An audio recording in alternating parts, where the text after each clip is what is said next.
are you doing? I was just watching my favorite movie, Interstellar, but then I realized I need to study for AP Lang, but I'm having trouble with my rhetorical devices. Oh, maybe I can help. Oh, that would be great. Thanks. What's the first one? Induction. So induction means to bring something about. Try coming up with an example. Maybe you can get inspiration from the movie you are watching. That's such a good idea. Okay, so in the movie Interstellar, the betrayal of Dr. Mann, in which he ditched Cooper and Brand on the uninhabitable planet, is an example of induction before disaster, right? Yes, exactly. What's the next one? Deduction. So deduction is the process of reasoning to a conclusion. Try coming up with an example.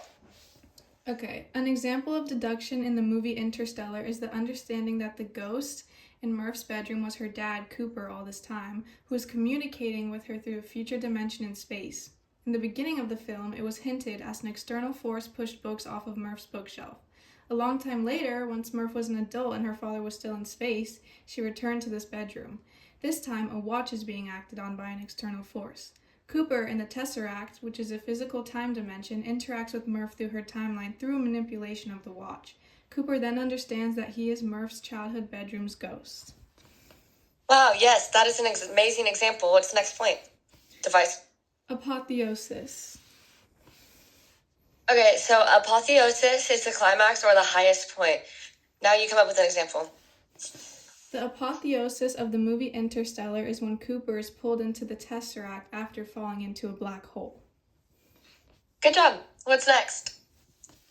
Anagram. So an anagram is a new or different word by rearranging the letters of another. What's an example? So an anagram of the word Earth would be heart, since I just switched the letters around? Yep, you're doing great. What's the next device? Oh, cool. The next device is double entendre. So double entendre is a word or phrase that has a double meaning. What would a double entendre in Interstellar be?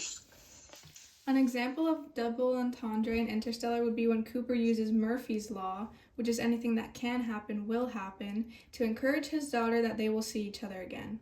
But the truer version of Murphy's Law is that anything that can go wrong will go wrong.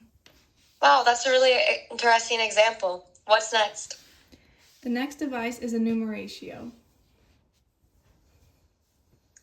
So enumeratio is a detailed listing of parts to emphasize a point. Oh, okay. So the movie Interstellar will explore 4 main topics: scientific themes, love, loss, and survival. Nice job. How many devices are left? 2 more. The next one is epinelepsis. That sounds like a really weird word. This word is super interesting. Epineplis is when a word or phrase repeated in the beginning and end of a sentence to ensure memorability of the point. Can you come up with something for this? Well, a conceptual example rather than a literary example is the ghost that Murph describes in the beginning of the film, which reappears towards the end, a focal point of the film. The ghost turns out to be her dad, Cooper, in the future inside the Tesseract, interacting with Murph in the past.